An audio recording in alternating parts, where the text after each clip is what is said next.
So, hi guys, we can't see you, but you can see us. So it works. It works. Yeah, I'll just go ahead and introduce. So this is the first of a series of Spotlight talks that we're going to be leading. They're all going to be quite remote, so you can watch them safe and sound from your own home.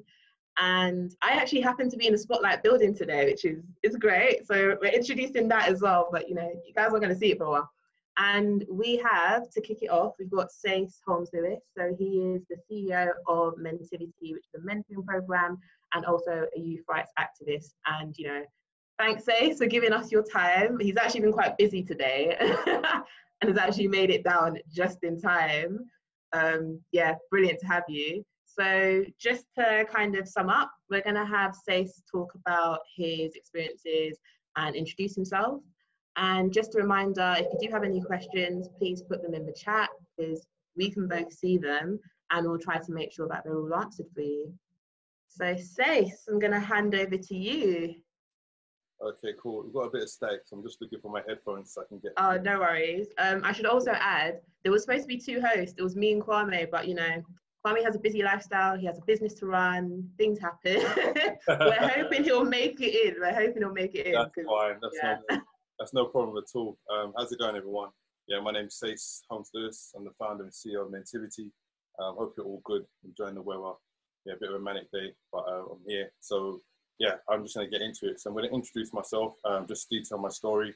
I'm going to go into kind of a Q&A, and then have a little wider discussion. So we'll save the questions till afterwards. I know I've got 25 minutes to do the presentation, so I'll try and whisper it. Normally it takes me about 35, 40 minutes, so just bear with me. I'm going to share my screen now, and then we're going to get going. Right, so, how's that? Everyone can see that? We can see it, see it. How's like crystal clear image as well. Yeah, I like clarity and I like to be on point and professional. So if I'm asking young people to be the best version of themselves, I've got to do the same. So my name's Sace, as I've introduced myself. In the picture is my fake brother in the middle, Leon. Everybody thinks he's my real brother. We actually look very similar. And then Tyson is my actually real brother. So we're the three directors at Mentivity. Those two are my directors and co-founders at Mentivity. So this is how I looked at life when I was a young person. Everything was long, like literally everything was long in life. Like I wanted to do so many things in my life and it was just, nah, that's long, fam, nah, that's long. We didn't say fam because we didn't say that back then, but everything was just long. So this is how I looked at life when I was a young person, and even into my adulthood. Even as a father at the age of 23, things just seemed very daunting. The world didn't seem somewhere that I could really achieve the things that I wanted to. So I achieved some stuff which are quite fantastic, but I had a lot of hardship along the way. But this is how I look at life now. I look at life and I look down on life and I look as if I can make things happen in my life. And this is why I work so closely with young people, because it's so important to me. And the people that have worked with me over the course of my life have really helped me to get to the point that I am today and the things that I'm doing today. That's the Grand Canyon, somewhere I wanted to go to from a young age. I tried to do the things that I wanted to do as a kid and really just follow my passions and follow my heart. So this is where it all began for me. I grew up on the Aylesbury estate, notorious for all the wrong reasons. This is based in between Peckham, Camberwell, and Elephant and Castle. And as you can see, it's not a very inviting place. When I was young, there was a lot of drugs being sold on the estate, a lot of paraphernalia in the stairwells, lifts never worked. It was a struggle. It was a struggle to live there. However, it was a very great community. And if I had to choose somewhere to be a child again in my formative years, I would choose the Aylesbury estate. One of the reasons why the Aylesbury estate has spawned so many successful and high-profile people, which I'll go into a little bit later on, is because if you look at that estate and if you look at the middle building, there's probably about 10 to 15 different ways you could get to that building. And I think that subconsciously, because I go back to the estate quite often now, and I just walk around, and kind of relive my childhood because they're actually knocking it down. And what I realized is that there were so many different ways to get to one place. And it's the same with life. There's so many different ways to get to your destination, the things that you want to do, your dreams, your passions. And if there's one avenue that's closed, there's going to be another avenue open to you. If it doesn't work for you, it means it wasn't for you. And then you can be on another journey, but just follow your passion. And this is why I'm going to present what I'm presenting to you, because it's important to showcase my story. So life was great. You know, I lived on the Aylesbury estate, first 8 years of my life with my mum and dad and my 3 siblings. So my brother next to me is Tyson, my other brother was Mel, and my sister, Kylie, who's actually a firefighter now. She was one of the first responders to Grenfell. So she's a very courageous woman. She'll be 34 this month. My brother next to her, Mel, he's now 35. Got a really high profile job at Sky, and my brother Tyson's my director at Mentivity and doing great things. So my dad left me at the age of 8, and when he left, that was when my world it just came falling down. Like, no explanation. One day I came home and he was packing his stuff and he just left.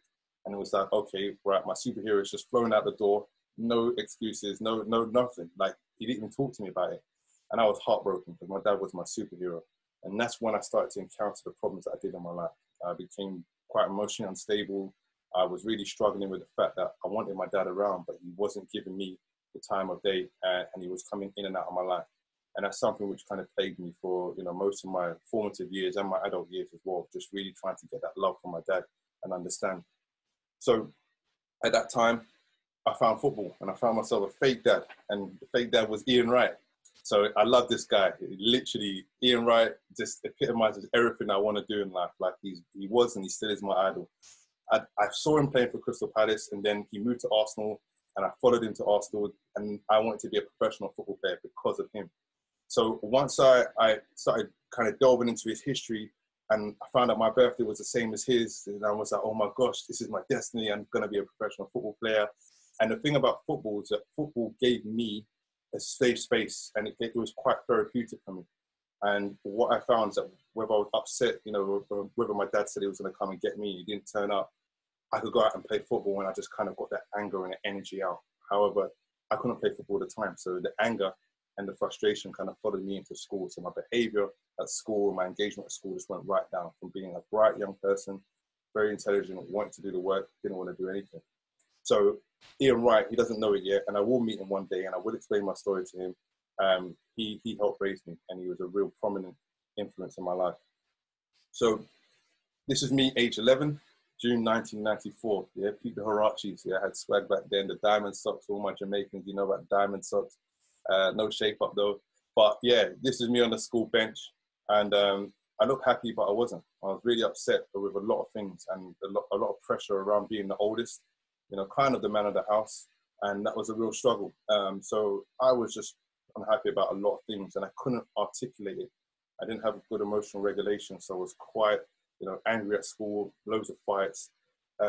Went into secondary school, which was Kingsdale, which was based in West Dulwich. At the time, it was probably the worst school, one of the worst schools in London.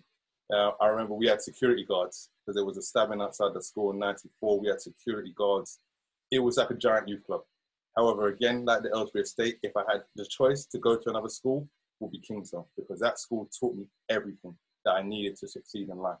The hardships, the friendship circles, the teachers. It was a unique place, and a lot of people from there have been hugely successful. And I went to SFX, which is a college in Clapham, which I'll discuss a little bit later on.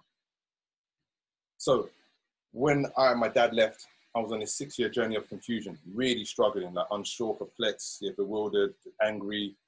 I was really struggling. And when I went into secondary school at Kingsdale, because it was kind of like a prison mentality, I had to go in there and I had to get my reputation. So between the ages of 11 and 14, I probably had in excess of about 30, 40 fights. The first week, I think I was having a fight with a year 10. I picked the smallest year 10, but it was a year 10 nonetheless. And I started to get my reputation, and people knew who I was. So I had to do that because I knew my brothers were coming to the school next year. So I didn't want the guys to come to school without their big brother having a rep. So I wasted a lot of time in school. I skipped classes as well, like things that I shouldn't have been doing, but I was just really like misguided. And my friends were predominantly Peckham boys. So I came through Peckham from the Aylesbury estate to go to school. And most of my friends were kind of affiliated with Peckham. So that was my allegiance to Peckham. So in my school, we had Peckham boys, we had Brixton boys, and we had Ghetto boys, boys from Lewisham. So anybody that's seen Blue Story will know, yeah, the Blue Borough. I live in the Blue Borough now, which is funny. So, so yeah, you'll go, yeah, Vicky? Me too, Yeah, so yeah. Blue Borough massive, big up yourself, yeah?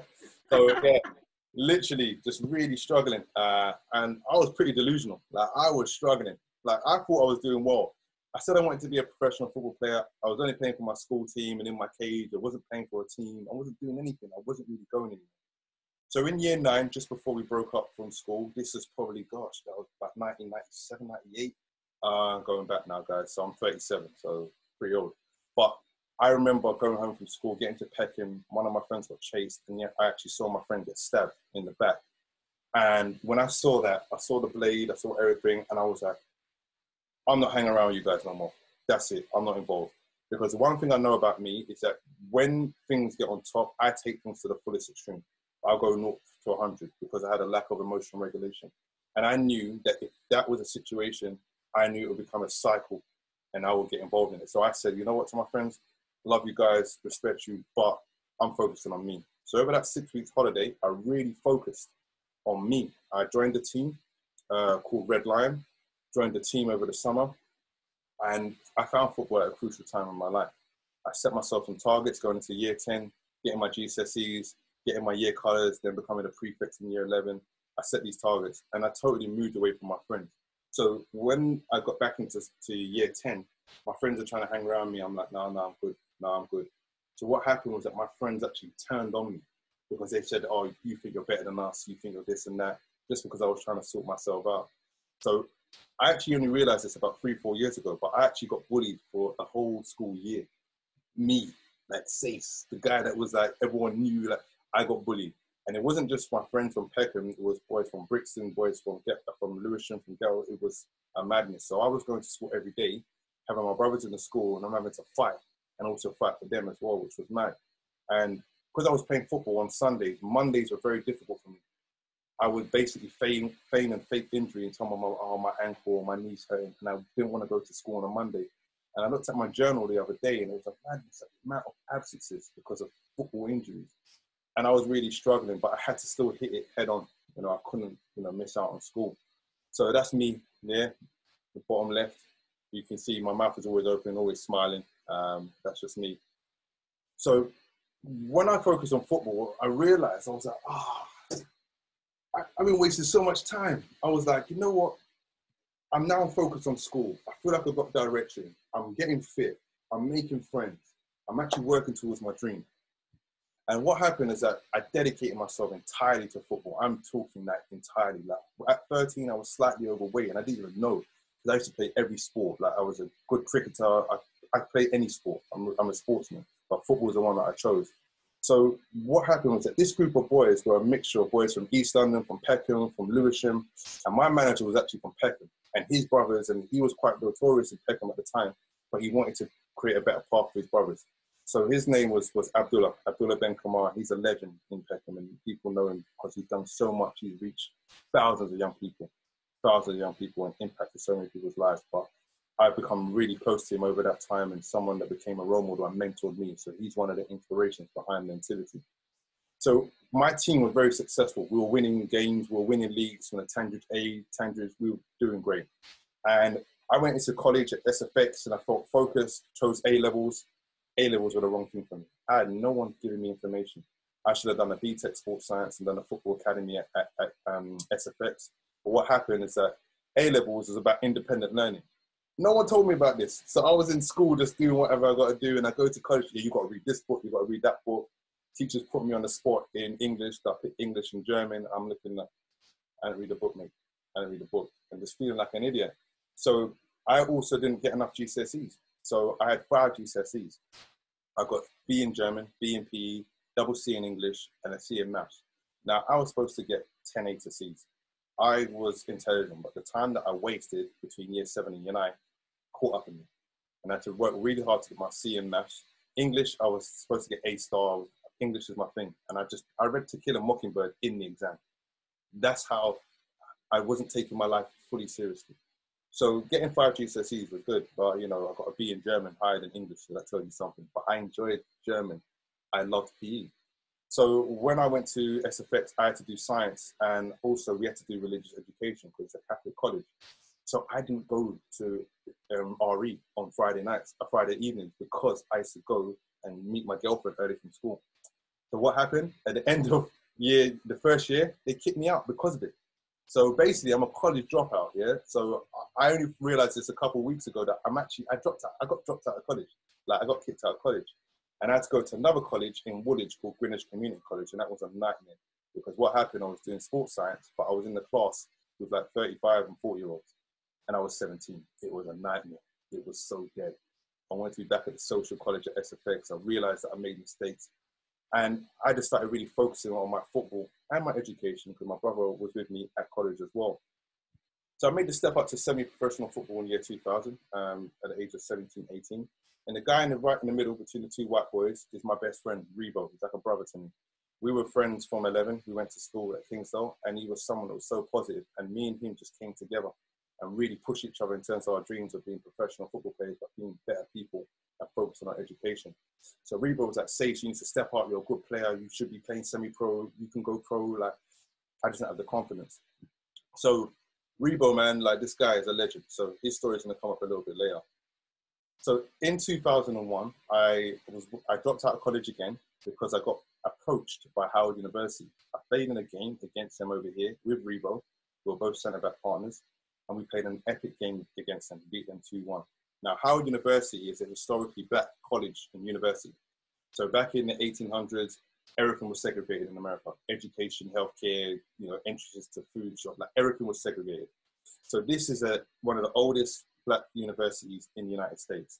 So when American teams come over, it's predominantly white boys because soccer up there is for white boys because it's expensive. It's a travel sport. The easy sports over there are baseball and basketball. That's why you get a high influx of black players in the NBA. So when they came over, we thought they were going to be white boys. And I saw all these black boys and I'm thinking, wow, what's going on here? Like, why are they here? They were from Jamaica, Haiti, Bermuda, and they were ballers. They were so sick. So we played a hard game against them. We won, had a dinner at Brixton Recreation Leisure Centre. And the coach said, right, we're offering 2 scholarships to the 2 best players on the day. I thought it was going to be my 2 other friends, a guy called Aaron and a guy called Sharif. They were great strikers and a winger. And then he said, Sage and Rebo. And we were like, the hell, like us? He said, yeah, we want you out as soon as possible, preferably September. You need to take your SAT exam. You guys are going to help us win the Division 1 championship, blah, blah, all this stuff. Scholarship for 4 years. I'm like, whoa. So I went home, told my mum, I'm like, yeah, Howard University. My auntie was there. She's a real, like, she loves education. She's a real academic. She said, Howard. She went mad. And I realized that it was such a massive, the magnitude of this offer, and it was £125,000 basically over 4 years. So paid for my education. So it was great. I was like, yeah, let's do it. September the 11th happened the following month. I was like, sorry, actually it was emails back then. I said, sorry, coach, we're not coming out. It's fine. We're going to stay in England. We'll revisit it next year. So then over that course of the year, I was just working and really struggling. I was also struggling a little bit with depression because I was just going through a lot of stuff. And I didn't feel that things were working for me. And then I was playing in a tournament in my area on the Ellsbury Estate. And I actually got scouted in the tournament that I organised. So there was this guy sitting on his Range Rover in an all-white like tracksuit, Nigerian guy, and he's like, look, I think you guys are really good. Would you travel for football? I'm like, yeah, I'll go anywhere. Would you go Austria? Would you go France? I'm like, yeah. So 6 weeks later, in August 2002, he said, Sage, Rebo, book your flights. You're going to Dublin. You're going to Dublin to train with a team called Mullingar Town. They're playing the ICOM League. You guys are going to go out there for a week's trial. So I was like, great. Me and Rebo got the plane out there, got the bus there. We trained 1 hour. They signed us straight. So you remember that mountain at the beginning? I was at the bottom when I was 8. I want to be a professional football player. I got to the top. That was my target, to be a professional football player. I did that at the age of 19. I dedicated myself to football between the ages of 14 and 19. So it took me 5 years to make it. I'm a very, very determined individual, especially when I want to do something, and especially when people tell me that I can't do something. And I got my first professional contract. So that was one of the highlights of my life, like see me there, me and Rebo, that's my best friend, that's my coach in the middle. There's a bunch of boys from London. We were playing in the ICOM Under-21 League, which is essentially the 2nd division. And they were trying to get a first team in the ICOM League proper. So I moved from London to this small town called Mullingar, the Irish town in the Republic of Ireland. And it was a beautiful experience. Tough, leaving home at 19, but I was well equipped. I could cook, I could clean. The other boys were struggling. I taught the whole house how to cook, how to clean. Like, it was mad. Like, I ended up cooking for the whole team. And that was my manager, Leroy, in the middle. So I was where I wanted to be. It was crazy. So when I got my contract, one of the things in my contract was that I had to learn how to coach. So we had to raise the profile of football in Ireland. And we did that. And that was when I first realized that I liked working with young people through coaching. So in 2004, I got an opportunity to go to Romania. So I went to FC Brasov, a team that played in the Europa League back then, big club in Romania. And I went out there and I played 4 games in 7 days, 4 trial games, very tough. Romania was a great country. I got there to Bucharest and I was looking around and there was a little boy walking past me, about 7 or 8, and he'd never seen a black guy before. And he pointed at me and he went, "Negro." And I was like, but that just means black. So I was like, cool, right, fair enough. And I was shook, I'm telling you, I was so scared. It was like Eastern Bloc country, 2004. I'm going in the taxi because the club picked me up. I'm going down these streets. I'm like, oh my gosh, this looks like a time warp. And we bust one corner. And then all of a sudden I saw KFC, Benetton, Nacktown. I was like, oh, cool, I feel at home now. So Brasov is in the mountains and it's quite famous for skiing. And I got that contract in my second game. The director came down after the game, he grabbed me, he says, "You, 3-year contract, you're fantastic." And he literally offered me the contract right there in the spot to sign. My agent at the time who was there, terrible guy, very greedy. He tried to double the wage offer so he could make more money off of me basically, rather than get my first professional contract. So what happened is that the move broke down. I came back to England. I was waiting to sign, asking him, training. He said, "Yeah, next week. And then I realized after 2 boys told me that, yeah, he's been greedy, he's messed up our deal, your deal. So we had to come back to England. So I came back to London and I was back to semi-pro.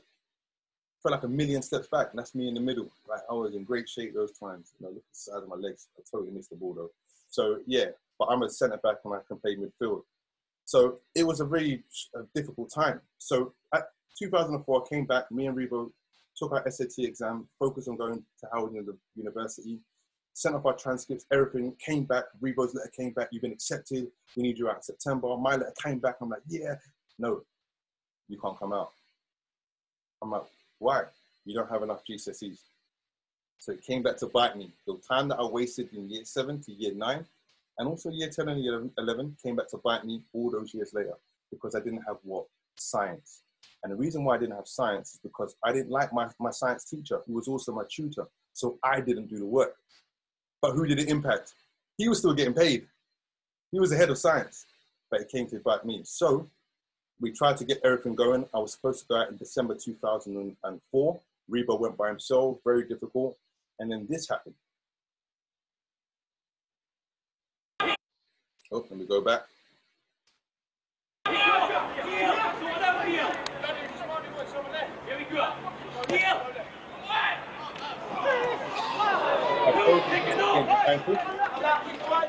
I've broken dislocated my ankle in a game, attacking the ball. That's me on the floor. So what happened is that my studs got caught in the ground, and I had blades on, and my toes bent backwards, and my foot was facing upwards. All I heard was a, you can see I can't move.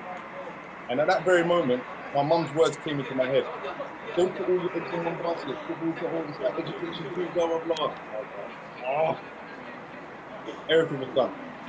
Scholarship to Howard University, done.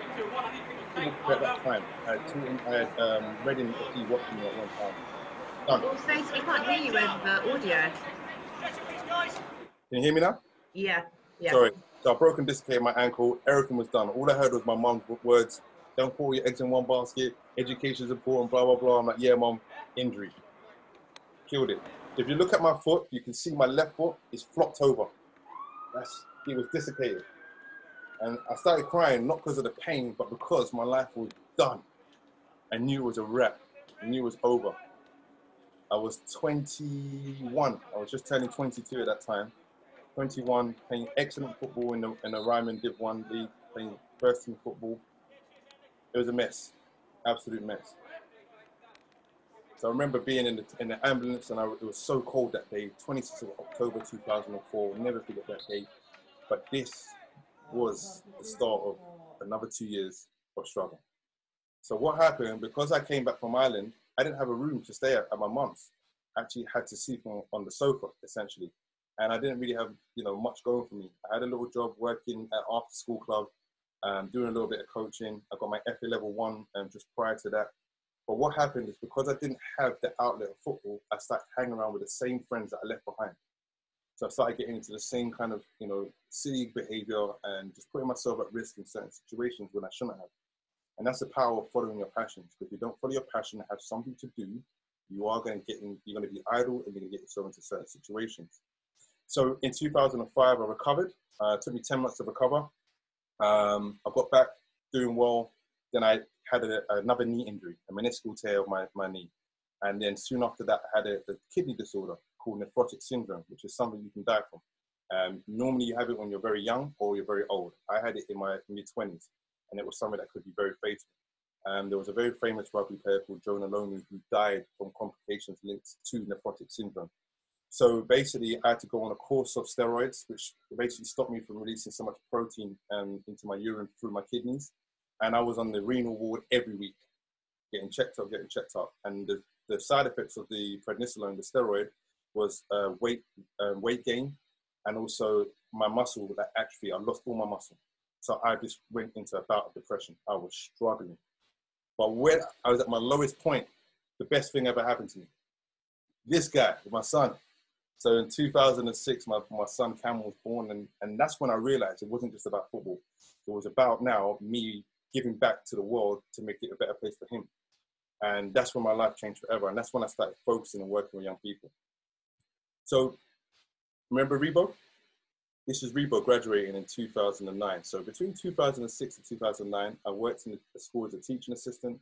Then I went as a PE teaching assistant at Pupil Referral Unit in Peckham, which was a very rewarding but difficult job. And in 2008, I actually got one of my dream jobs, which was a community sports full-time head coach for Southwark Council. So I was heading up a year-round sports program with another 10 coaches across Southwark. So Rebo graduated in May 2009, and it was almost like I graduated. It was just so, I had to be there. So I flew out to DC, spent some time with my brother, watched him celebrate. This guy was a phenomenal player. Like, he was a captain. Like, he should have played for England. Like, he was at Rio Ferdinand. But it didn't work out for him. In 2009, my mum also graduated. My mum went back to education in 2006 and qualified as a teacher in 2009. So I saw my mum and my best friend graduate, and I was like, right, my job's good, but where am I going in life? How am I going to get past this ceiling of being a coach? How am I going to, people are going to take me seriously? I know, I'm going to go back to education. So in 2010, I went back to, this is me coaching over the years, talk about this one. The guy in the middle is Jadon Sancho. So I coached Jadon Sancho for 4 or 5 years. On the left, the other coach is Reece Nelson of Arsenal, coached him for about 6 years. So I did a lot during that time. So just showing you pictures of these guys. So I slightly changed my presentation. So there's Jadon in the middle. There's Tammy Abraham, the coach as well. Josh Karoma. There's Reece in the middle. Emmanuel Honoris, Ademola Lookman. I helped all these boys in their careers and mentored them and coached them. So I realized there was no future without education. So this is me in the library doing my first essay, 3,500 words on the power of youth work at the University of East London. I don't know why I took this picture, but now I do because I could use it in my presentation. So you see, I was like, nah, this is long, fam. Just like the beginning slide. 3.5, 4 years of this, part-time. No, it's long. But what I decided to do is rather than do it part-time, I went full-time. I was working full-time for Southwark Council. Part-time, 10 hours a week for Greenhouse Sports, 10 hours a week youth worker, playing semi-pro football, going to university and raising my family. Because of all the time I wasted before, I had to go hard. I actually got down my degree from 4 years to 3.5 years because I worked so hard. You know? So I got back to football in 2009 after being told if I don't do it, I'll never walk again. Yeah. So I said, look, I'm going to play. I don't like when people tell me I can't do things.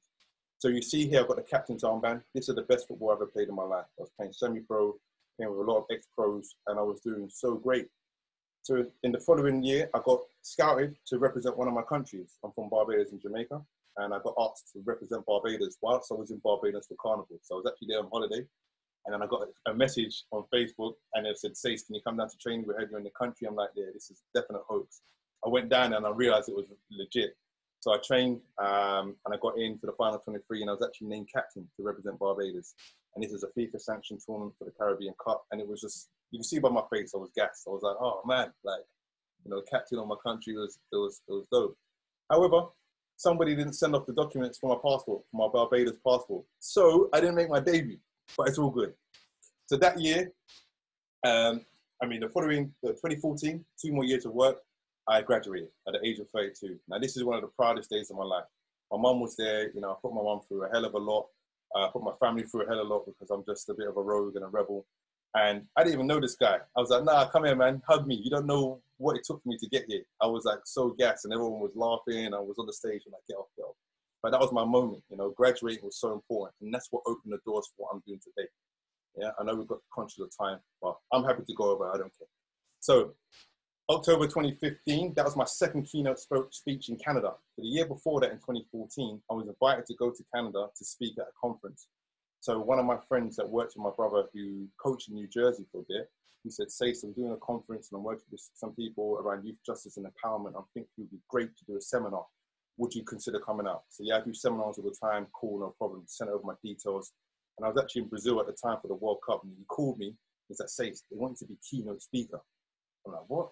Let me call you back. I said to my brother and my friend, they want you to be keynote speaker. They're like, yeah, bro, do it. My brother's like, yeah, if you crash and burn, then you know it's not for you. Do it. I was like, fair enough. So I did it the first year, smashed it. 300 people. They flew me out, paid me $5K to speak for an hour and a half. The second year, they invited me to be keynote speaker again. They paid me $7.5K. And this is the power of having that education behind you, as well as the experience. Because now people are willing to pay you to educate other people about what you do. And this is when people were telling me, Sace, man, you're amazing. Your concepts, what you're doing is fantastic. You should have your own thing. And that was a precursor to Mentivity. So since then, you know, I set up Mentivity on the 14th of January 2016. We are award winners. We're national award winners for the National Mentoring Program of the Year at the National Mentoring Awards. Down the bottom, we've launched initiatives in Kenya and Uganda because I'm a football coach. I've launched football academies in Barbados, Kenya, and Uganda. Mentivity will be launching in Kenya very soon. At the center bottom pick is Tyson and Leon. They are my brothers. Obviously, Tyson is my real brother, but they believe in my dream, and I made them quit their jobs and get on board with this. And now we're this, you know, big organization doing great things. And that's me in the middle teaching the Met Police. So we'll talk about that in a second. So I lost a young man in 2018, a guy called Raheem Barton, a boy that I worked with for, gosh, nearly 10 years. Another Scorpio young man, very similar to myself, a bit rebellious, and I just became attached to him, and I really tried to help him. But unfortunately, we were shot and killed on the 5th of May 2018. I was actually with him on the day in that morning because he was working for me and working for us at our football club, also have a football club in the city. And this is me just speaking in a panorama documentary about him. When a head teacher or a school or organisation decides to exclude and permanently exclude a 8-year-old, you know, a young black male, you are setting them up to fail. You are setting them up for the stereotypical journey of a young black man. It is a school to prison pipeline or school to death pipeline. What are young black boys always told? Oh, you could be a musician, you can be a football player, you can be this. Like, it's never you can be a lawyer.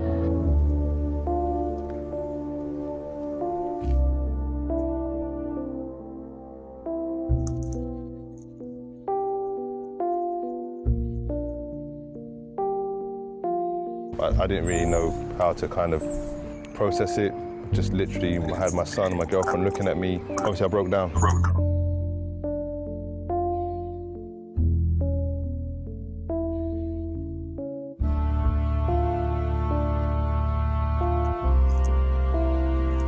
Final straw was the music video. It said, look, this is what your son's up to, and he's going to get himself hurt. Like, he needs to get rid of this. This is so negative. It's all about being accepted through social media, and that's a problem. Like, it's a disease. Like, children that have no self-esteem are dependent on likes on social media to feel validated about themselves. Is that okay, Vicky? Yeah, you might need to mute. Yeah, I've heard most of it, but I need to mute on the next video. So I'll move on. So, yeah, sorry, the video is not great, but yeah, I lost Raheem, and that is really what kind of propelled Mentivity into the limelight in terms of what we're trying to do in our whole philosophy. And it's very difficult losing a mentee. You know, I just lost someone on the weekend, Jeremy, another young man. I've lost 10 people since I started 10 young people since I started working with young children back in 2006. But I started loosely working at the age of 16 with young people, and it hurts, you know. And that's why I do this work, because I have a son who's 14, and I'm trying to prevent you know, things happening to other young people, because I know if I was to lose my son, you know, touch wood, like, I'll be devastated. It'll be the end of my life as I know it. And I don't want people to go through that. So that's why I'm trying to prevent it. So here's a little clip. It's a bit more upbeat. This is me talking about Jaden on BT Sport.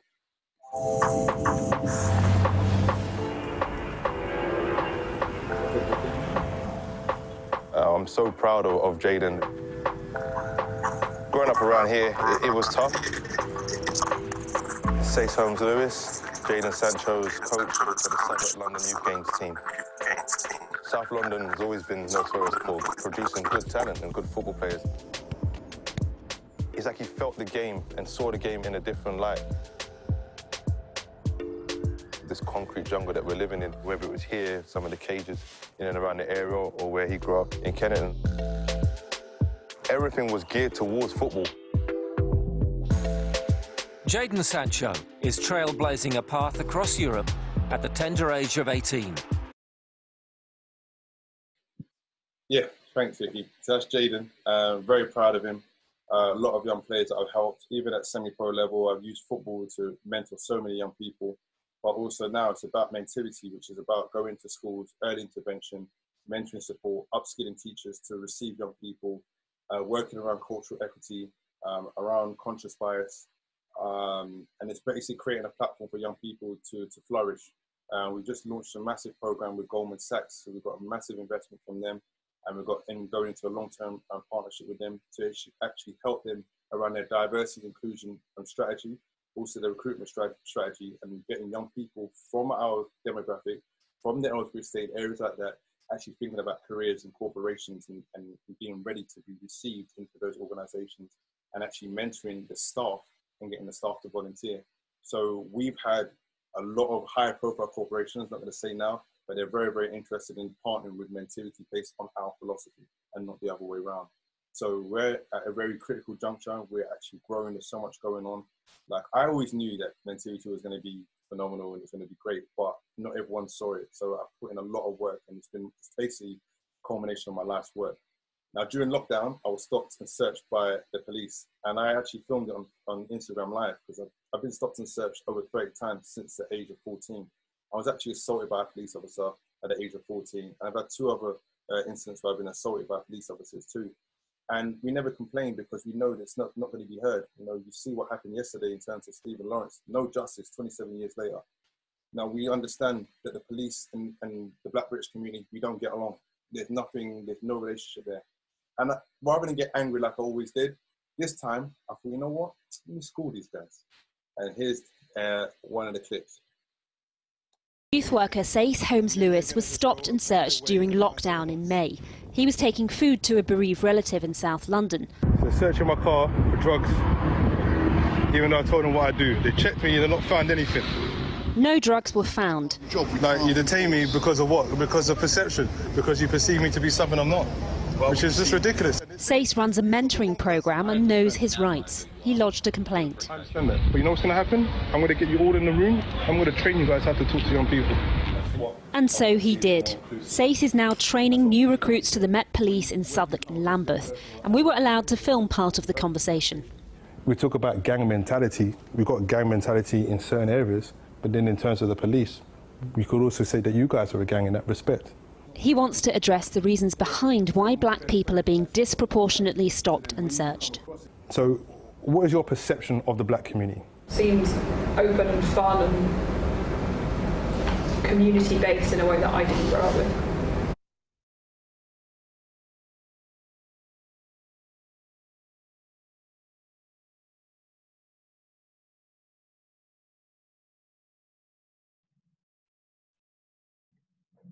Yeah, no, that's. I think that is the key piece of media I saw when we originally thought to involve you, Sace. So, I mean, you were actually able to tune into our Youth IAG panel on Monday, so you can see that our young people face that exact same struggle every day, and it's not one-off incidents. This is their life. This is the life of when you're a black young person, not even just specific to black males at this point. Yep, agreed. and I'm sure we're going to have lots of questions on that, but just to finish up, this is just basically where I'm looking to go in my life now because of all the work that I've put in. You know, I'm 37, but I'm aiming to be semi-retired at the age of 45. That's my target. And I've set up, this is me in Kenya in the center picture. I'm very obsessed with the motherland and going to Africa and giving back because I think it's important to understand where you come from. You know, all life came from Africa. Kenya, I've fallen in love with. I will live in Kenya one day. Uganda is also beautiful. I've got to check out Ghana because I know I'm Ghanaian somewhere down the line because I'm Jamaican. Obviously, Jaden and Reese, you know, just try to support those guys when they need me, and got massive love for them and respect for what they're doing. The bottom picture, the media, I'm just always in the media now because of my work, and I'm not famous in any way, or I'm not, you know, I'm not a football player, I'm not a musician, I'm someone that's given back to the community and says it like it is, but in an articulate and kind of engaging way. And there's my son as well, taking him to see Jaden and Reese playing each other in Germany. So I'm trying to really inspire my son and inspire the next generation to push on and do what you've got to do, because it's hard for you guys. And I think it's important to let people know that you can't win unless you learn how to lose. And I've lost a lot. I've lost a lot. I've lost people. I've lost time. I've lost opportunities. However, I'm not stopping. This is what I was meant to do. So that's why I say follow your passion. And I say to people, find your passion, yeah, dedicate yourself to it, and persevere no matter what. And you never know where you're going to end up. The mentality is my legacy. What will yours be? That's amazing. Thank you so much for sharing your story, Faith. It is genuinely so inspirational. I think naturally following from your presentation, we had a couple questions lined up, but you got some more questions now after actually seeing what you've got. I am aware that we are over time, so guys, we might run over time slightly, but Faith said it himself. He gave the disclaimer, he don't mind, so we're going to keep him just a bit longer, just a bit longer. Yeah, if you want to stay, so I feel like a key point that you brought up was who you surround yourself by. So the ongoing theme of all of your experiences, where when you're around certain people, certain situations seem to occur in a different way and you were able to manage things differently. So I guess the question would be, what advice would you have for our young people today about who they do surround themselves by and what opportunities, you know, they might have available? Just mute myself. Like you said, Carnival ended up being an opportunity for you, so it's everywhere at the end of the day. Yeah. Tell us a bit about that. Sorry, it's a long question, so I'm trying to get the. Sorry, it's a long day. Repeat the crux of the question. Sorry. Yeah, the crux of the question was, how important do you feel it is to surround yourself by with certain people? Because, like, my best friend Rebo and Tyson and Leon, like, I trust them with my life, and they hold me accountable. If I'm doing something that I shouldn't be doing, my brother Tyson's going to tell me for sure. Leon's definitely going to tell me. And it's about having the right people around you, because you are who you mingle with, you know, and it's so important that you understand it, because if you have a progressive mindset and you have someone with you that's your friend that doesn't have a progressive mindset, there's going to be an inevitable clash. And there's going to be a point where you're going to go in one direction and he's going to go in the other direction, or her. And that's what's happened with me, is that I don't keep people around me that are not positive. And if I feel that you're not going to be progressive or add value to my life, then there's no point in you being here. And I've had no problem doing that from a young age. And moving away from my friends at the age of 14 is because I'm able to see down the line what's going to happen. Even though I did make a lot of silly mistakes, but I knew that if I continue with those friends, I could have been someone who gets to a point in life where it's either going to be prison, progression, or death. Those are your options. And my story is not too dissimilar to many other men that are doing things in the community. And the thing is that people got to understand is that the system isn't designed for us to flourish.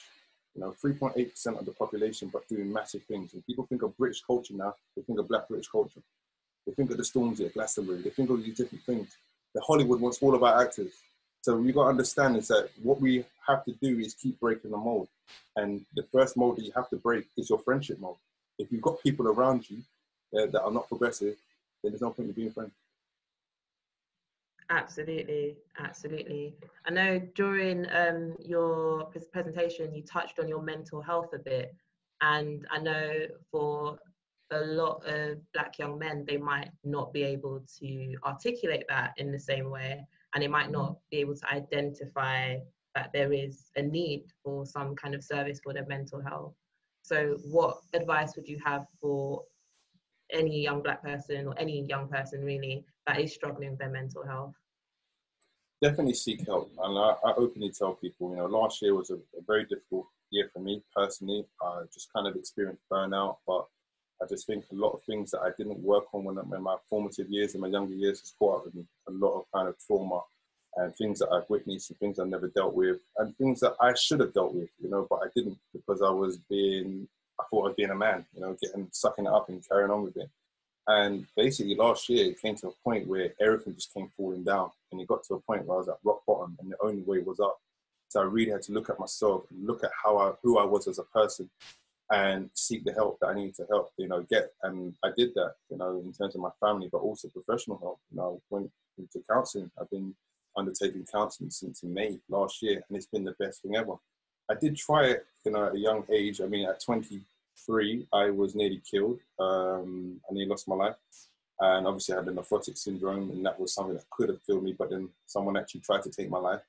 And I had post-traumatic stress disorder, and I didn't pay attention to that. And, my behavior and how I looked at myself, I just didn't care about myself, and my behavior, in life just showcased that. And that was a difficult period of my life, because I was really at rock bottom. Then I had my son, and that's what changed things. But you need to seek help. You need to speak to people that you trust. You need to find things that allow you to express your frustration, your anger, your emotions. You have to do that. And for me, what I did before when I did counselling, I got the wrong person, and I got the right person this time, which is a Black young woman. And she understands my journey. She understands what I'm going through. So you need to get people that understand you and that you can trust and that you can speak to. And don't be embarrassed. We all need help. Like I still need help, even though I'm out here helping so many young people and adults and parents. And, sometimes I burn out, and sometimes I just don't want to talk to anybody. And take time for yourself. Trust me, sometimes just turn off that phone. Humans are not meant to be engaged constantly with other humans. Like, I put my phone on Do Not Disturb. Oh, I text you. Yeah, I know. I have no obligation to get back to you. I don't. Like, you don't owe me. You don't decide what I do. This is my time. If I don't want to talk to you, I don't need to talk to you. Simple as. And people need to understand that we're in an age of that microwave culture where everything's instant. I send you a message. You should message me. No. It doesn't go that way. So, yeah. Definitely. Self-care is so important. It's not just the catchphrase. And yeah, prioritizing yourself means sometimes the people you love kind of have to come second, and that's okay. Like, absolutely. Definitely. So I know you've got a lot of youth workers and youth professionals in the chat, actually. And I guess you've been able to set up Mentivity, which is a brilliant organization. And I think it's amazing that it's getting recognized for how much work you are doing. I guess the question would be, what advice would you have for other youth workers that really want to create that positive organizational change? I think trust the process. And if you create a philosophy, stick to it, but also be engaged in constant, lifelong learning. That's something which I've committed myself to in various fields. It started with coaching. I'm a very adept coach, and rather than just coach football, I coach basketball, I coach rugby. I've got all my qualifications. I've got qualifications in about 6 sports. So coaching allowed me to be able to approach young people on a certain level and in different kind of outreach settings. So when it came to actually youth work outreach, it was quite simple. And it's actually then engaging in that kind of process. And mentoring and engaging with young people is not a quick fix. And when you go into schools, people don't understand youth workers, because we're probably the most progressive people in this country, in the world, because you have to be a disciplinarian. You have to be knowledgeable. You have to be someone that can, be depended on. You have to be sometimes a parent or guardian in that respect. You've got to be someone that can solve problems on the fly. You've got to be it's so many different roles. And the thing about youth work is that obviously with the JNC qualification, which gives it that professional status, mentoring doesn't have that professional status. And we do mentoring is carried out in all walks of society. So my target is to professionalize mentoring so that we get that recognition. And people understand what that process is, that, Abdullah, someone I met at 14, is still in my life now at the age of 37. It's, young people that I coached in my first team in 2006, 11 of those boys I still speak to. They were in that green, colourful kit. I still speak to them. And that's what people understand. So be true to you. Be open to learning. Yeah. Always be progressive. yeah, and just stay the course. Stay the course. And if you want to do something and set up by yourself, do it. Like, because you're gonna have more control that way. You know, I found that I was working with other people who didn't have the same philosophy, didn't have the same level of expertise or skill set. And I said to them, I'm gonna go and do my own thing. And now they all want to work with me, you know, work with me. They want to buy into Mentivity. I'm like, no, I'm good. It's fine, because I have faith in myself. So I have faith in what we're doing. No, definitely. I think that was a fantastic response. So handing it over to the, let's talk about the Met, the police. I know we actually have an officer, and I'm going to go over to questions from the audience as well in a bit. So this will be my last question from myself, I guess, and Spotlight. So there's a lot of talk about institutional racism in the police and how this affects young Black people specifically and othered young people. I guess the question really is, like, how do you approach, because you've been actually quite successful in approaching the police and trying to change the way that they work, because ultimately it is institutionally racist, but how do you feel how is it for you going into those spaces and challenging those unconscious bias views? The thing is, and people got to understand, is that if you're comfortable, you know, and you're in your comfort zone, you're never going to get to the places you want to be in life. And I don't think I've been comfortable now for at least 4.5 years since setting up Mentivity. Like, I'm talking being financially uncomfortable, being uncomfortable in terms of your career, in terms of the future. Like, you're never going to get to the places you want to get to if you don't do that. And I think that it's well documented that the police are institutionally racist. You know, we had the McPherson report, we had the Scarman report, and the recommendations. The recommendations haven't been adhered to, and it's creating a new culture within the Met Police, which is going to be different, because you've got to understand there are officers that are heavily ingrained, that are now senior officers, and don't see it from that view. And I don't subscribe to it being as unconscious bias. It's conscious bias, because it's your worldview. And when it's unconscious, it's actually you being oblivious to what's going on around you. And when you say unconscious bias, you take the responsibility away from the person in terms of their actions. Now, with the training, it's not about me going in and saying, oh, you're racist. Like, okay, you hear that every day. It's about having a conversation about why you see the Black community the way that you do, and how was that formed. Now, let me explain my story, which I just did like that, but also with an underlying police narrative, and say, well, at 14, I was arrested. I wasn't arrested, I was assaulted. And then I took it to court, and it was thrown out of court for lack of evidence, even though I had CCTV footage, eyewitness accounts. So then what does that say to me? That the Met Police in that instance were above the law. So there was no justice there. So by sharing those experiences and say, look, this is how I've been treated. This is what I do in the community. You're criminalizing people who have no right. You have no right to criminalize. You're not a judge. You're not judge, jury, executioner. You're there to uphold the law. You are here to provide a service to the public. So it's about having that dialogue, and that open, honest dialogue, and then getting to the crux of the issues and understanding. And when I launched the program at New Scotland Yard with the new, you know, recruits, I was like 20, 21, 22 from rural parts of the UK. When they tell me, well, my vision of the Black community comes from Boys in the Hood.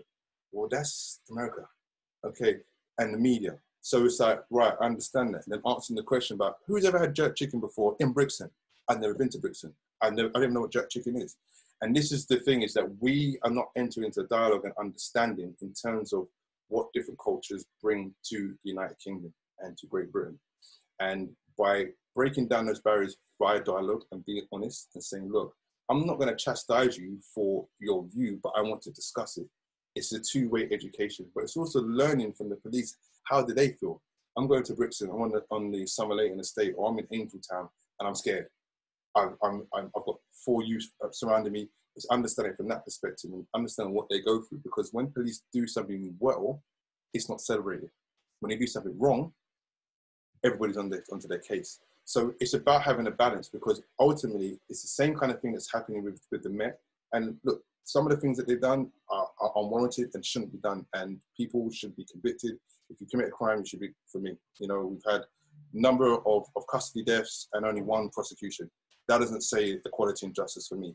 So once they get their house in order, by being held accountable by the community and the Black British community, but also having them embedded in our communities by the outreach program, which we're going to be running with Mentivity, and the Raising Aspirations project by getting young people into the organisation, by working in cybercrime, forensics, other areas, not necessarily Bobby's on the beat.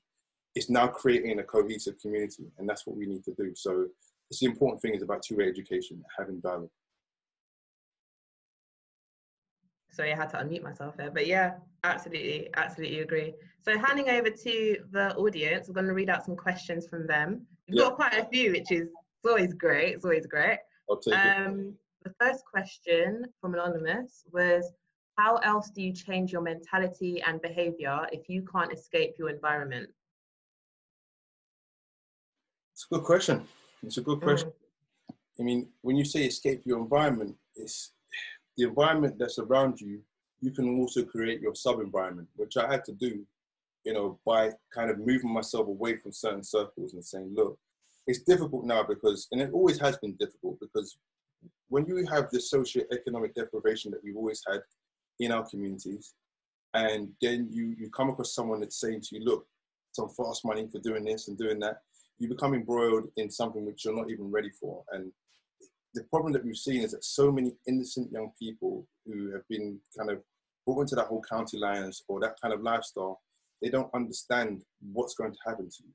Now, the reason what is important to showcase the young people, and also the adults that are exploiting young people, because that's one of the issues, is that you're not going to have the control that you think you're going to have. You're going into an organization and into something which is very unstructured, but you're at the bottom rungs of the ladder. And to get to the top of the ladder, it's not going to happen. It's really not going to happen. And when you go to prison or you die, who's going to be there? It's going to be your family, not the people that are exploiting you because they don't care about you. This world, the streets will chew you up. So that's how I'm very raw with that for young people. But your environment is based on what you do. If you can escape it by focusing on something you're passionate about, you have to do that. If you're worrying about money, speak to somebody, you know, really speak to somebody, and you never know who can help you. You know, we try to financially support people if we can, even out of my own pocket. I would do certain things because I know when you're hungry, your parents are working 40 hours a week and then you're still having to go to a food bank. What do you tell a young person? You tell them that you shouldn't be on the streets, you're gonna make £500 a week, that you can help pay your rent. I've come across a 9-year-old that's paid his family's rent by being on the streets. What can I do to counteract that? Nothing really, but I can tell them about the passion, I can tell them about the pitfalls. So you have to be very, you know, one-track minded. It's gonna be difficult, but you've got to focus on yourself. And over time, people will respect you for it. Definitely. So the next question was from one of our officers in the chat. I don't know if he's answering anonymous, but yeah. So James Asplin wants to know, when can we get unconscious bias training going in Hackney? James, listen, we're gonna get it going. Listen, we have to get it going. But I'm crazy right now, but let's get it going. We'll definitely talk offline and get it going. I'm keen to get it going as soon as possible. Things are kind of stalled with Lambeth and Southwark. Not happy about that, so I'm really trying to push that as well, because I want this not to be a flash in the pan. This is, you know, I want it to be a progressive movement and keep the momentum going. And it's about real, you know, change, and we need to bridge the gap. And with what I'm proposing to the Met, you know, we rolled it out, you know, London-wide, I think we will see a change, but there's a lot of work from both sides that needs to happen so that we can meet in the middle. It's almost a sandwich approach where we're both working what we've got to do in terms of our foundations, and we meet in the middle with some kind of, you know, understanding and say, look, we're ready to now bridge this gap. We're ready to change it.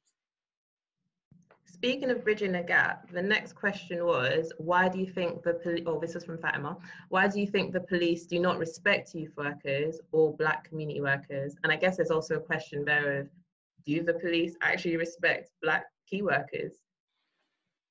I think it's a lack of respect based on your worldview and a stereotypical view. And the thing is that when I speak to some officers, and you know, I've been stopped so many times and I have conversations, it's just a real lack of understanding, but also ignorance, that because of what they see in the media or what they may experience as police officers, because you've got to understand, when, you know, one of my chief operating officer, he went out on a ride along with the police on a Friday night in Croydon, and literally they thought he was a police officer, you know, kids would say a fed, and the looks that he was getting from the community, like, oh, you're a sellout, blah, blah, blah, but he was actually there to actually support the stop and search with the new recruits. So it's about breaking down these barriers, because when you have police officers who look at you, like for me, you know, I'm 37 and saying, well, you look like a drug dealer, look at your car, look at this. I'm like, what has that got to do with anything? You're speculating. You don't have any evidence.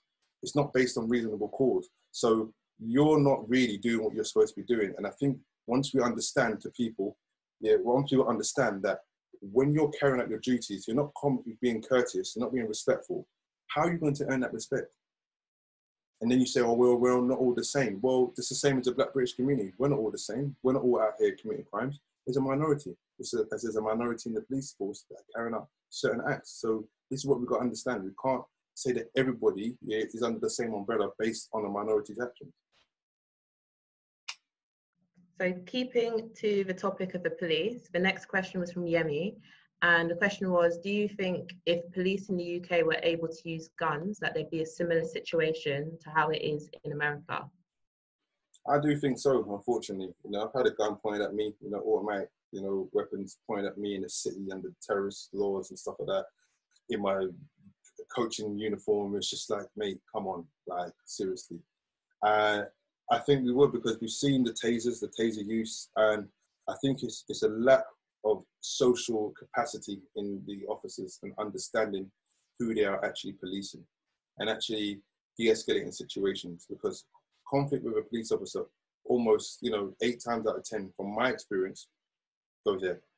And it's about, you know, diffusing the situation and saying, look, I've got a job to do, and the reason why I'm stopping you is because of this. Before you even get to section 23, section 60, it's that, you know what, listen, you're right, mate, look, I don't really want to do this. However, I've got a job to do. I'm checking blah, blah, blah, blah. You know what I mean? How's your day going? Are you okay? Look, I just need to do the search. If you don't object to it, no problem. Cool. And then we can both be on our way. All right, no worries. Thank you very much. Goodbye. That doesn't happen. Rarely. It rarely happens. It's the language, it's the body language, you know, and I've come across it. And even in the video, it was just like, come on, the officer that was the most cool, the most kind of had the best social kind of engagement was the officer who had 4 weeks in the force. So I was like, you're a legend for that. However, the rest, I'm like, you can't come and talk to me on the way that you do, because you're going to get negativity back, especially with young people. So it's about having those conversations, about training officers in a different way, but the community have to hold the police to account. And that is where we have to create different systems and different forums to actually basically look at different stop and searches and say, look, around your training, that wasn't right, mate. That didn't work. And if you continue to do those things, right, you're going to be taken off your office job until you can actually show that you're adept enough to carry out your duties with respect and courtesy. It's not going to happen. And I think that's important. And I think that the Met Police need to look at the kind of sanction process and how they deal with things. But they can't do it by themselves, so they haven't done it. So this is why we're at this juncture now. This is why, you know, Sadiq Khan has now got this 5-year plan for policing and how we do this. And I'm a part of that, you know, 5-year plan. We've had a massive consultation, and it's going to be difficult. But we've both got to let down our defenses. We've both got to be honest. And we've both got to just make these changes, because ultimately we all want the same thing. You know, we all want to live a peaceful life. We want to live in safe communities. We want our children to be able to play without being exploited by people that have deviant, you know, outlets. So we all want the same thing.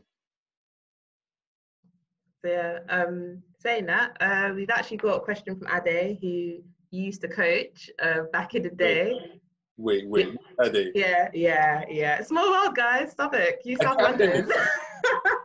wait. A candidate from no. Yeah. So he's actually one of our. Yeah. Ade. He's saying that's Ade. Ade Kande. Oh, okay, cool. Yeah. So we've managed to get him on board as one of our. He's our team sports, so he's Get Active. He leads all of our active stuff at Spotlight. So, you know, I love the way it's like you're coaching people to give back to the community, and it's like ongoing cycle. I think that's fantastic. And this is proof of that. Yeah. But his question was, what measures can be implemented in the education system to make sure that young Black people are able to aspire for excellence in academia? That's a good question, Ade. So dope question. I think it's about having more Black males in education in the formative years, especially primary school, because the problem that we have is that young Black boys, the emotional regulation goes out the window, and it's something that I experienced as a young man, so I understand it. And the reason why is because there's a lot of underlying anger. Now, if that stems from the home with dad leaving or certain things happening, and you go into a school environment, it comes down to culture, because who's going to understand that? Who's going to understand where that young black boy is coming from? More often than not, in primary school, you have, so what's wrong? Wrong question. What's wrong? Yeah? Just to correct myself, it wasn't Ade Kande asking the question. Oh, okay. It was Ade, our young person. No we have way. a lot of Ades here. But Ade Kande is in the chat too. But yeah. Tabard. Anyway, so yeah, I just think that in education, we also need our own schools. We need to have our own curriculum, because Eurocentric education and Afrocentric education are two different things. And when you're learning about the Tudors and Henry VIII and all this kind of, I think it's quite barbaric personally, that history. I want to learn about, prior to that, I want to learn about, ancient Egypt, if we do to some degree, but I want to learn about the Moors. I want to learn about different things. And when you don't have a foundation, you don't understand where you're coming from, you don't know where you're going, because you have nothing to propel off of. And in education now is that when we do teacher training and we say, right, you're having issues with the young black boys in the class. What's the issue? Well, they don't respect me, because when I'm talking, they just look away. And I'm like, right, well, in our culture, especially in African and Caribbean culture, it's a sign of respect, because we're told never to look adults in the face or in the eye, because it's disrespect. So when I say that to teachers, they're like, oh. So when they try what I say to try, they're like, yes, it's great. Like, it's no problem. I've got no problem with him now, because now I understand. So if you look at it on a very basic level, that is an obstacle to learning, because then it's about, oh, okay, it's disruption. It's our low-level disruption. It's this, which then leads to viewpoints, negative points of behavior, and then exclusions because of low-level disruption. But you don't understand that young person, because you don't know that culture. So it's about cultural equity, cultural understanding, and having more black males in education, but also everyone actually talking actively and having a whole school approach to educating their school based on the demographic. And if you don't have that, then you're going to have a spike in the exclusion, which we have. And the same goes for also white British males, because they've been neglected in the process, because their exclusion rates are high. However, theirs are for a different reason. Many of them, their fathers and uncles will have businesses, so they know, oh, I can get a job, I'm going to be a scaffolder, I'm going to do this, so they don't care. So it's different, and they're not always treated the same way. But then when you look at the conscious bias in society, and you look at that on a lower level in secondary school, this is happening day on day on day. And when you're raising it, through mentality and our mentors, and people want to challenge you on it, and people want to say, no, you're making this up. This is what we've always been saying. So now it's a real opportunity for us to change the way that we're educating young people. And that's something that we're trying to champion at Mentivity, because we've got to understand that you've got to speak to the soul of young people now. Everything's formal, GCSE, piece of paper, okay, college. That's boring. Like, not every kid wants to do that. What about the creative kids? What about the ones that can't sit down in the class and really struggle? Those are the creatives. So why are we not having creative centers for, like the Brit school? Why are we not having like the Brit primary school? Why are we not having, centers of sporting excellence for cricket, for rugby, for academic excellence around, okay, you could be a lawyer, or you could be, a physicist. We're not changing education to cater to young people. It's a square peg round holes. It's like, there's a picture that I have, it's like a meme, and it's a tree. You've got an elephant, you've got a lion, you've got a chicken, and literally they say, okay, cool. Today's exam, the first one to climb the tree wins. The elephant's not getting up there. So this is the problem. That's what education is like. You're expecting somebody to do something which they're not actually even suited to or even able to do. So when they get excluded or permanently excluded and they go to a pupil authority unit, you're still trying to teach in a formal way. It's got to be informal. This is why we focus on conversation-based learning. This is why we say, right, you're struggling with English.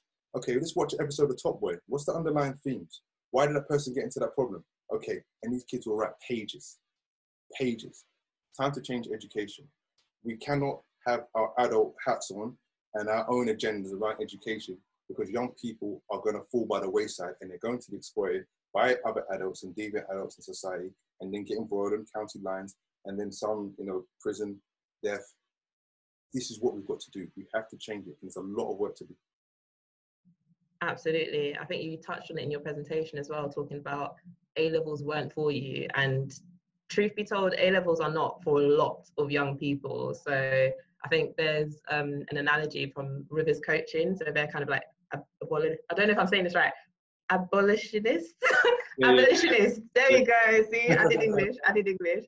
Yeah, and it's like basically burn the whole system down, because it's like the education system is like a house that is completely dilapidated. You can't do double glazing and expect it to work for everyone living in the house. You can't just change the carpet and expect that to work. It's just not going to work. So no, absolutely, absolutely. So Ade also agrees that the ethnocentric curriculum has done nothing for her. So completely agrees with your point. There needs to be, you need to meet the kids where they're at, and there needs to be representation. And you've also got Sam saying, thank you for sharing space and touching on the importance of speaking about how you feel. But yeah, but we've come to the close. Honestly, it's been brilliant having you, Say. If possible, we get you back again at some point. But I know there's going to be a lot of collab work with yourself and our local police force as well. So we're looking forward to that. Yeah, for sure. When things open up, definitely come down, see what you guys do. If you want to reach out. We've got the Mentivity page. Check out Mentivity, www.mentivity.com. Also, you can find me, Say Some Lewis, on Instagram and Twitter as well. But just get in touch and just follow what we're doing. Also, we've got our exhibition, outdoor exhibition, our second annual exhibition on Saturday at King's Cross, Cold Drops Yard. So come down from 2 to 6. We're going to have food, we're going to have music, DJs, world-class DJs, celebrating our young people. Our theme this year is community. So we've got 10 massive pictures and light boxes of our young people, parents in the community. Just come down and check us out. And yeah, we're good to see you. That's amazing. Do you have this stuff on your social media at the moment? Yes, it's on the Mentivity page. So at Mentivity on Instagram. So give us a follow, check it out. Go to the link tree. You'll see Eventbrite, sign up. It's going to be a great day. Perfect. So those of you following the Spotlight Instagram, I'm going to commit us to reposting, and even if it's in our story, we're going to repost some of this information, because I think it is really good for you to continue to get inspired and nurtured in this way. Got a lot of comments saying that it was really inspiring and amazing, proper inspiration, big up Sace. And yeah, I think that's been fantastic. So the next Spotlight Talks is going to be with Leon Lynch on Monday, 24th of August. From 6 to 7, I said the right time, we thank God. And again, thank you so much, Sace, for being available, because it's been fantastic having you. All good. No, thank you so much. And yeah, big up to everybody for tuning in. So yeah, thank you so much. All right, guys. See you next time. Take care.